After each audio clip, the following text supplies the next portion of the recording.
अस्सलाम वालेकुम दोस्तों, कैसे हैं आप सब। आज मैं आपके लिए लेकर आई हूँ एक और शानदार सी रेसिपी। जी हाँ, आज हम बनाएंगे मज़ेदार किस्म के ज़र्दा चावल। तो जिन लोगों को मीठा पसंद है वो मेरी रेसिपी को बगैर स्किप किए देखें। तो चलिए जी शुरू करते हैं।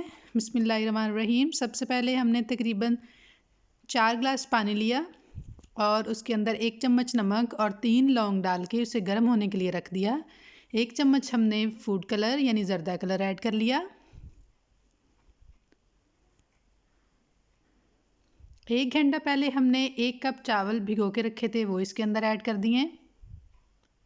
चावलों को हम अच्छी तरह बर्तन से निकाल लेंगे, फिर इसको ज़ाया नहीं करना चाहिए। अब हम इसको पकने के लिए रख देंगे, हमने इनको बॉयल करना है। ये देखें जी, चावल बॉयल हो रहे हैं। ये बिल्कुल ऐसे ही है जैसे हम बिरयानी के लिए एक कनी कच्ची रख के चावल को बॉयल करते हैं, बिल्कुल ऐसे ही हम ज़र्दे के लिए भी बॉयल करते हैं, बिल्कुल ऐसे ही हम मतंजन के लिए भी बॉयल करते हैं।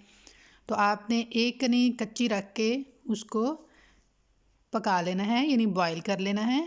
जब आप देखेंगे कि ये एक कनी कच्ची रह गई है तो फिर आपने इसको छान के पानी को अलग कर देना है, चावलों को अलग कर देना है। इस तरह ये होता है कि जब हम चावलों को दम पे रखेंगे तो जो एक कनी हमने कच्ची रखी थी उसकी वो भी गल जाती है दम के बाद, तो फिर चावल जो हैं वो ज़्यादा नरम नहीं होते और बिल्कुल अलग अलग से होते हैं। बड़ी अच्छी शक्ल होती है। ये देखें जी, एक कनी कच्ची रह गई है, बाकी तकरीबन चावल गल चुका है। अब साथ ही हम एक पैन के अंदर 3 चम्मच देसी घी लेंगे। आप यहाँ पर बनास्पति घी भी ले सकते हैं, बनास्पति घी के साथ भी अच्छे बनते हैं, लेकिन देसी घी की तो क्या ही बात है। अगर आपके पास हो तो आप ज़रूर देसी घी वाले बना के खाएं, तो फिर मेरी जो रेसिपी का असल टेस्ट है वो आपको पता चलेगा। तो जी यहाँ पर 3 चम्मच हमने देसी घी लिया, उसको थोड़ी देर गर्म करेंगे और उसके अंदर हम छोटी इलायची तकरीबन 5-7 जो हैं वो ऐड कर देंगे। थोड़ी देर उनको फ्राई करेंगे। इनकी बहुत अच्छी खुशबू आती है, बहुत अच्छा फ्लेवर आता है चावलों के अंदर। आपने इसको ज़रूर ऐड करना है। उसके बाद हम 1 कप चीनी ऐड कर देंगे इसके अंदर। यह आपने याद रखना है कि जितने चावल हैं उतनी ही आपने चीनी ऐड करनी है। अगर आप 2 कप चावल बना रहे हैं तो आपने 2 कप चीनी ऐड करनी है, ठीक है। बाकी ये आपके टेस्ट के ऊपर है। 1 कप हमने इसके अंदर दूध ऐड कर दिया है। ये भी आपने अगर चावलों की मिकदार बढ़ानी है तो आपने दूध भी 2 कप ऐड कर देना है, ठीक है। तो बाकी जो मीठा है वो आपके टेस्ट पर है। आप अगर ज़्यादा खाते हैं तो और ज़्यादा ऐड कर लें, अगर कम खाते हैं तो चीनी की मिकदार कम भी कर सकते हैं।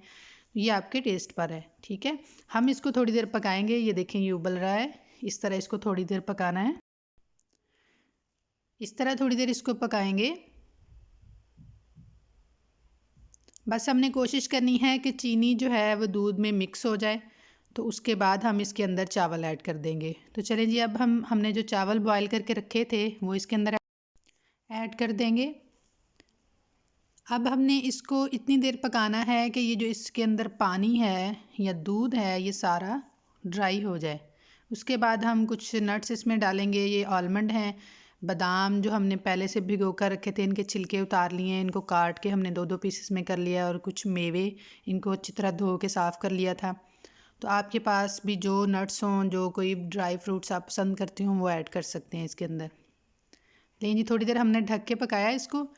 तो अब ये पानी तकरीबन खुश्क हो रहा है। अब हम ढक्कन नहीं देंगे इसके ऊपर, हम इसको थोड़ी सी देर ऐसे ही ड्राई होने देंगे पानी को, क्योंकि पानी अगर रहेगा और हम ऐसे ही दम लगा देंगे तो फिर ये नरम हो जाएंगे, फिर अलग-अलग से नज़र नहीं आएंगे, इसकी शक्ल अच्छी नहीं बनेगी। तो आपने ना कोशिश करनी है कि पानी को खुश्क कर लेना आहिस्ता आहिस्ता से। बहुत ही आसान रेसिपी है। जिनको नहीं भी चावल बनाने आते, ज़र्दा चावल, वो मेरी रेसिपी से बनाएंगे तो इंशाल्लाह पहली ही दफ़ा में बहुत अच्छे बनेंगे। आप इसको ज़रूर ट्राई कीजिएगा। उम्मीद है आपको मेरी रेसिपी पसंद आएगी। तो आपने बना के फिर मुझे कमेंट सेक्शन में बताना भी है कि आपको कैसी लगी। चलें जी, हम दम लगा दिया हमने यहाँ पे। दम हम 15 मिनट के लिए, 10 से 15 मिनट ठीक होता है। अब चेक कर लेते हैं। 10-15 मिनट हो चुके हैं। ये देखें जी, चावल बिल्कुल रेडी हैं, बहुत अच्छे बन गए हैं माशाल्लाह से। बहुत अच्छी खुशबू आ रही है, बहुत अच्छी शक्ल है इसकी, और टेस्ट की तो आप गारंटी है कि बहुत ही अच्छे होंगे। आप जब बना के खाएंगे तो आप दुआएं देंगे मुझे। तो आपने मेरी रेसिपी को ज़रूर ट्राई करना है। अच्छा, यहाँ पर हमने ना थोड़ा सा उसको दम दिया है दोबारा से, आपने थोड़ी देर देखना है, अगर आपको नमी महसूस हो रही है तो आपने थोड़ी देर ढक के रखना है, दोबारा दम नहीं लगाना, बस ढक के रखना है।